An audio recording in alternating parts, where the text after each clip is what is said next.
Hello, my name is Reverend Dr. May Elise Cannon. Today is February 27th. Today is the 144th day since the attacks on South Israel by Hamas. President Biden said yesterday, Monday, that a hostage deal was close, providing for the release of the many remaining hostages in Gaza in exchange for a temporary pause in fighting. President Biden said that his national security advisor says we're close, we're not done yet. My hope is by next Monday, we will have a ceasefire. Biden and his top aides have for weeks been almost singularly focused on securing a weeks-long ceasefire in the fighting in Gaza in exchange for the release of many of the more than 100 remaining hostages. As to whether or not a deal is close, Prime Minister Netanyahu of Israel said Hamas started out with just crazy demands. And it's too soon to say if they have abandoned them. But if they do abandon them, and if they get what you call the ballpark, they're not even in the city. They're not even on the planet. But if they come down to a reasonable situation, then yes, we'll have a hostage deal. I hope so. Netanyahu suggested that an incursion into Rafah would be the last phase of the full-scale fighting. Once we begin the Rafah operation, the intense phase of the fighting is weeks away from completion, he told CBS. Not months, weeks away from completion. Today's Israeli newspaper Haaretz reported that Netanyahu was surprised by Biden's remarks, that he was hopeful a ceasefire in Gaza would be in place by next Monday, according to a senior Israeli political source. And the Qatari foreign minister said that although Doha is optimistic about the ongoing talks to secure a deal, that there is no breakthrough to announce.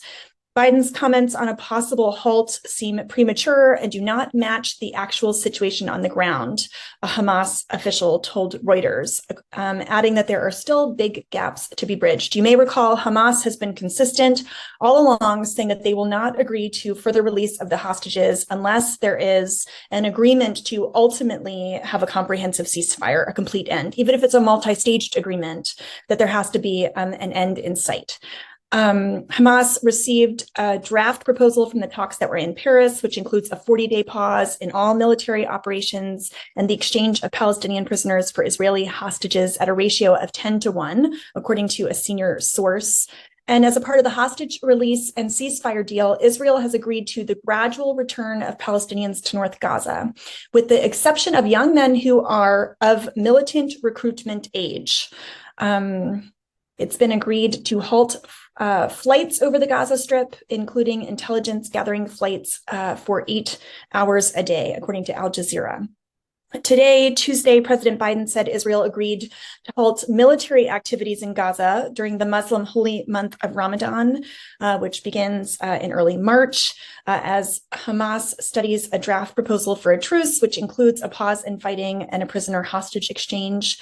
And on Seth Meyers' last night, Biden said, with Ramadan coming up, there has been an agreement by the Israelis that they would not engage in activities during Ramadan. So that came out last night. Biden warned that Israel risked losing international support due to the high death toll among Palestinians, adding that Israel had committed to make it possible for Palestinians to evacuate from Rafah before intensifying the campaign there. They have to, and they have made a commitment to me that they are going to see to it that there's the ability to evacuate significant portions of Rafah before they go and take out the remainder of Hamas, he said, but it's a process. A senior source close to the talks was talking also about that draft proposal from Paris. So really no news yet on an agreement, but there's quite a bit of conversation about it in international news. Other news has reported that Yahya Sinwar, who's the leader of Hamas's military wing, is hiding out in Gaza, but killing him could put the hostages at risk. Israeli officials have said that they're closing in on Sinwar. He is the accused architect of the October 7th attacks. There's a question of whether or not his death would help bring the war to an end. Netanyahu's post-war Gaza plan was reported on today in the Washington Post. He announced that last week. I shared that in a previous update. It was largely a collection of principles that he's been stating since the beginning of war, that Israel's military would stay in Gaza as long as it takes to demilitarize the enclave, to eliminate Hamas. that Israel would assume greater control of Gaza's southern border in cooperation with Egypt, that the UN's primary aid agency in Gaza and the West Bank would be disbanded. That's UNRWA. That's a goal of Israel, and that the proposal rejects any permanent agreement with the Palestinians that is not achieved through direct negotiations with Israel, as well as any unilateral Palestinian state. Of course, many of those goals are in direct confrontation to expectations of the US, Europe, and other Arab governments. The Biden administration has repeatedly stressed that Israel should not maintain an indefinite occupation of Gaza, and that the US wants the PA to assume responsibilities there. Yesterday, Shataya and the cabinet resigned, which was accepted by Abbas, so that an alternative government could be established, presumably under the authority of Abbas. It would be a unity government that the PA could be revitalized. A revitalized Palestinian Authority could be the body that's put into authority. Israel has said they're opposed to that. This is 1 month since the International Court of Justice ordered Israel to stop potentially genocidal acts in its massive bombing campaign and ground invasion of Gaza.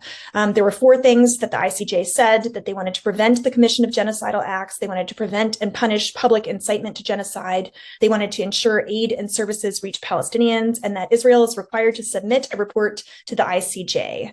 And so we are paying close attention to that. We know that in the last month, 3,524 Palestinians have been killed, more than 5,000 have been injured.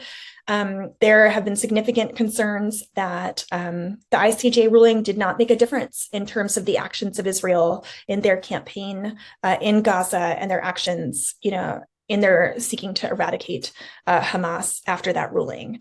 I wanted to close with a letter that was published in The Guardian today.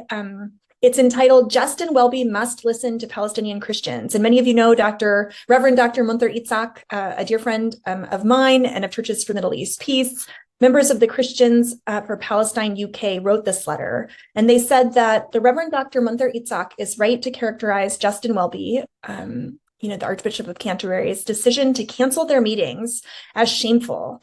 Pastor says Welby would not meet with him if he spoke at a Palestine rally with Corbyn on the 21st of February. The people of Gaza are mercilessly being slaughtered and intentionally starved. Meanwhile, our Archbishop shuns a Palestinian pastor for addressing British crowds alongside one of our own elected MPs. Your article describes the House of Bishops' recent statement on Gaza as sharply worded. However, in our view, their position remains equivocal and misguided.